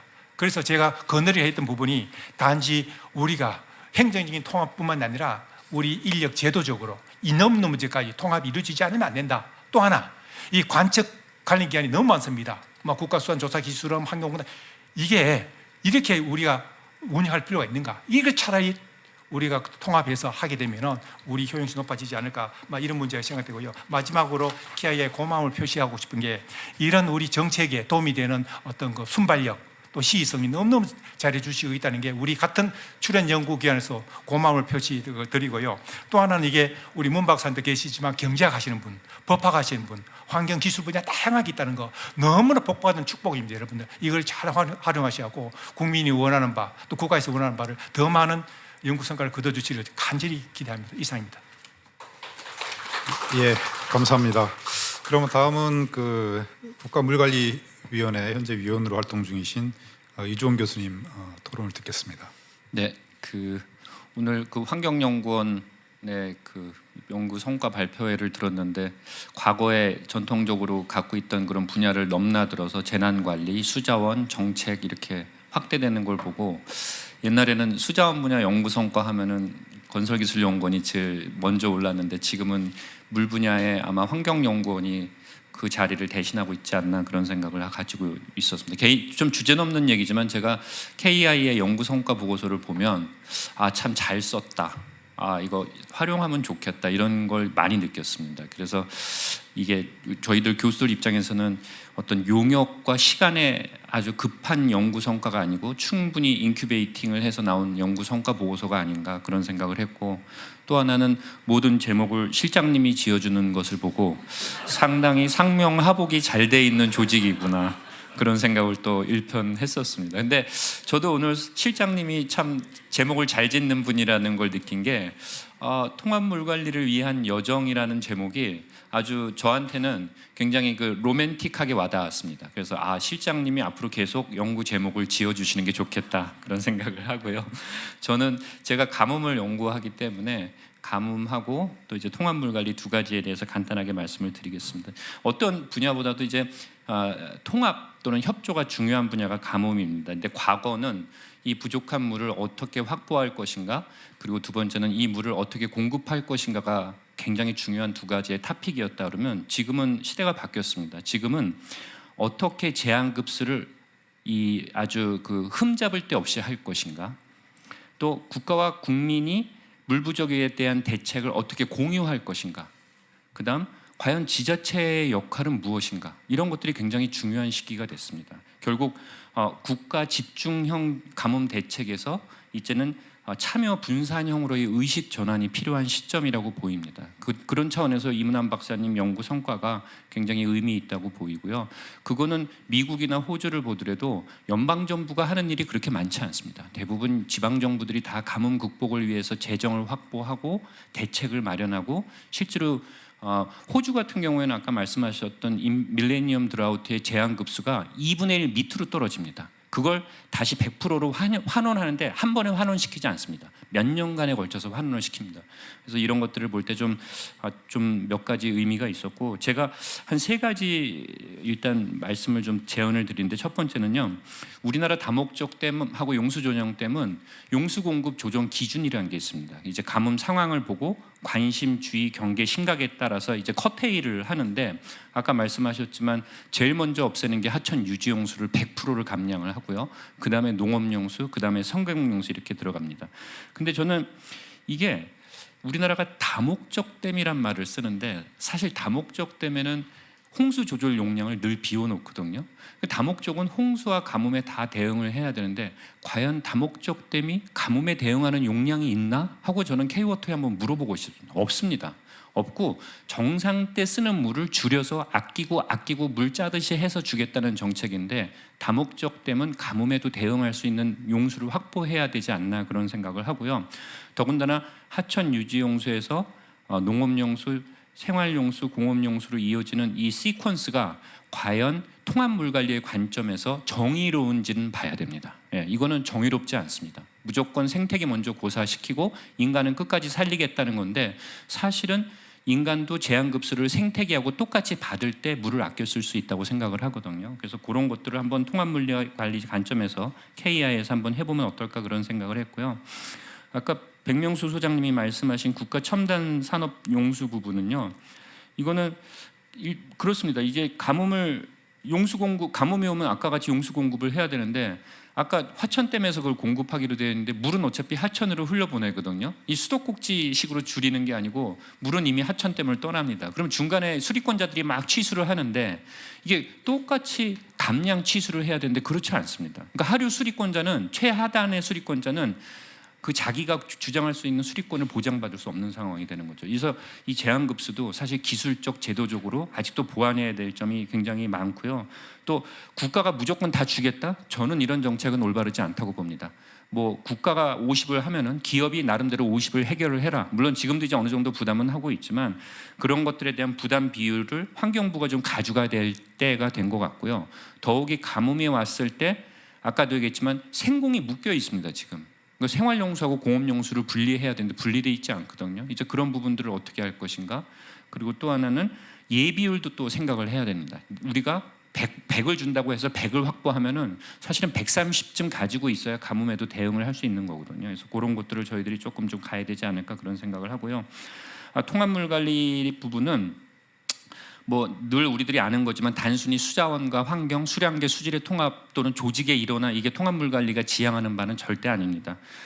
제가 감히 이런 말을 하면 그렇지만 굳이 성과 몇 가지, 한계 몇 가지를 갖다가 지난 오랜 기간 동안에 한 4, 5년 된 것 같은데요. 2018년부터 한다 그러면 성과로는 일단 유관 기관들이 한 자리에 모여서 논의를 하고 있습니다. 그건 대단한 성과입니다. 네, 일단 하고 있고 두 번째는 조율과 조정이 이루어지고 있습니다. 그게 옛날에 뭐 국무조정실이 됐지만 지금은 이제 국가위가 됐든 유효기가 있든 그게 큰 성과라고 볼 수 있고 그게 여정의 첫 발자국이라고 저는 생각을 하고 있고 한계는 여전히 통합물 관리의 개념을 따라가지 못하는 지나치게 세분화되어 있는 법령 체계입니다. 굉장히 그 프래그멘테이션이 많이 되어 있는 물과 관련된 법령 20개가 넘습니다. 이거 통합물 관리에 도움이 되지 않습니다. 두 번째, 그다음 물에 대해서는 아직도 기관 이기주의적인 생각이 많습니다. 내 물이라는 생각을 하지 우리 물이라는 생각을 안 하고 그건 이제 문제가 생겼을 때 배임의 문제가 생기기 때문에 어쩔 수 없다 하지만 통합물 관리 관점에서는 이런 것들이 좀 극복이 되어야 되지 않을까 생각을 하고 역시 한혜진 박사님 발표 자료는 오늘도 실망시키지 않고 늘 제가 기대가 높은데 좋은 내용들을 많이 발제해 주셨고 사실 KI에서 이렇게 국가물관리기본계획을 수립한다든가 또는 성과평가를 한다든가 이렇게 전례 없는 일들을 하고 있거든요. 그런 것들을 좀 높게 평가해야 되고 우리가 비난도 많이 받는 걸 제가 많이 봤지만 해놨기 때문에 비난을 받는 거라고 저는 보이고요. 그걸 두려워하실 필요는 없다고 봅니다. 네, 그렇게 하고 네 가지만 제안을 드리고 1분 안에 끝내겠습니다. 네. 일단 유형 물 관리가 빨리 정착이 돼야 됩니다. 네, 지금은 국가위가 하는 일이 많아 보이는데 저는 개인적으로 유형 물관리위원회가 훨씬 바빠야 됩니다. 국가위는 큰 것만 결정하면 됩니다. 그래서 그런 것들을 할 수 있도록 우리 모두가 유형위에 힘을 실어줘야 될 때고요. 그다음 규제와 감시 기능이 부재되어 있습니다. 네, 통합 물 관리를 하기 위해서는 개발을 견제할 수 있는 부재와 감시 기능을 환경부가 됐든 다른 부처에서 수행할 수 있는 제도를 마련해야 됩니다.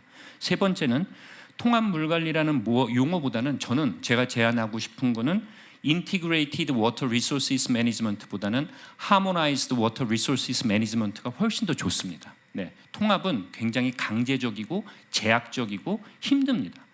IWRM을 읽어보시면요, 정의는 굉장히 그럴듯합니다. 하지만 담론만 제시됐을 뿐이지 이걸 국가별, 지자체별로 임플리멘테이션을 할 때는 마땅한 어떤 실행 방법이 불분명합니다. 그래서 저는 KI에서 한국형 통합물 관리 또는 한국형 Harmonized Water Resources Management에 대한 연구를 한 번쯤 시도해 볼 만한 가치가 있지 않나 그런 생각을 했고요. 이론적, 원론적 접근에서 벗어나서 한국형 성공적 그 경험을 공유할 수 있는 방안을 만들면 어떨까 했고요. 마지막으로는 물 관리에 대한 국민적 관심과 국정 과제의 우선순위를 저는 좀 강조하고 싶습니다. 물 관리는 지금 현재는 잘해야 본전입니다. 조금만 못하면 처벌을 받는 세상이 됐습니다. 저는 이런 세상이 과연 물 관리의 선두에 서 있는 여러분들이나 저희가 당해야 될 입장이라고 생각하지는 않습니다. 국민이 홍수에 우리 집이 잠길 수 있다는 의식을 가져야 되고요. 가뭄이 왔을 때 내가 물을 공급받지 않을 수도 있다라는 생각을 갖도록 정부나 우리 모두가 좀 그렇게 같이 실천에 옮기는 그런 세상이 됐으면 하고 오늘 좋은 발제 3가지 잘 들었습니다. 네, 감사합니다. 예, 그럼 시간이 많이 지났지만 플로어에서 딱 한 분만 모시고 의견을 들어보겠습니다. 혹시 있으십니까? 예, 없으시군요. 그럼 시간 내에 끝낼 수 있을 것 같습니다. 오늘 발제를 하면서 자연스럽게 나타난 일을 보면 첫 번째 발표는 보면 홍수에 관한 문제인데 이거는 수장국의 예보기이나 이런 것하고 그리고 하수도 관리가 같이 되어야만 내수침수 문제를 해결할 수 있는 거라서 자연스럽게 이제 아까 하모나이즈드 관리가 필요한 거고 가뭄의 문제도 지금 유역간 물이동이 있을 수밖에 없고 그리고 그걸 이제 수도 쪽에서 잘 관리를 해야 되는 게 있어서 자연스럽게 이제 거기도 여러 다부처 협력이나 이런 게 필요하고 특히 최근에 이제 발생하고 있는 산업용수, 대규모의 산업용수하고 배후도시 관련해서도 보면 그런 것들이 다 한꺼번에 고려되지 않으면 그러면 기존의 이해와 충돌하거나 아니면 개발 과정에서 문제가 있거나 이럴 것이라고 생각합니다. 그리고 오늘은 크게 다뤄지지 않았지만 가장 결정적인 문제는 지금 통합물 관리에 대해서 5년이 지났다고 하지만 사실 농업용수의 자료의 불확실성, 그리고 관리의 부실, 그리고 투입되는 재원이 거의 없는 점, 이런 걸 고려하면 그 부분을 갖다 다루지 않고서는 우리나라 물 문제는 근본적으로 해결이 불가능합니다. 그래서 드디어 제대로 된 통합 물 관리를 위해서 농업 부분에 대해서 집중적으로 어떻게 할 것인지 논의가 지속되어야 된다고 생각합니다. 그리고 시민의 참여가 훨씬 더 중요한데요. 왜냐하면 그동안 인프라를 어마어마하게 건설을 해왔습니다. 그런데 하늘에서 변하는 변동성은 점점 커지고 있고 그에 대응을 어떻게 해야 되는지를 고민해야 되는데 많은 재원이 들어가고, 근데 그것에 비해서 여전히 물 문제를 갖다가 국가가 감당해야 될 문제다 이렇게 시민들이 인식하고 있습니다. 근데 그거는 이제 그 시대는 좀 지나갔습니다. 국가가 해야 될 투자 부분도 있지만 시민들도 훨씬 더 적극적으로 어떻게 책임을 지고 어떻게 대응을 할 건지에 참여가 필요하고, 그리고 지금처럼 그 유역 간 물이동이 심하면 그러면 전국에 뭐 딱히 단일 요금제는 아닙니다만 그 요금을 단일화하고 있는데 사실은 충남 서남 해안권, 그리고 전남 남해안권, 그리고 포항이 있는 경북 동부권 이런 데서 사실 거기 물이 없으면 거기서 그만큼의 지역 그 생산을 갖다 이룰 수가 없거든요.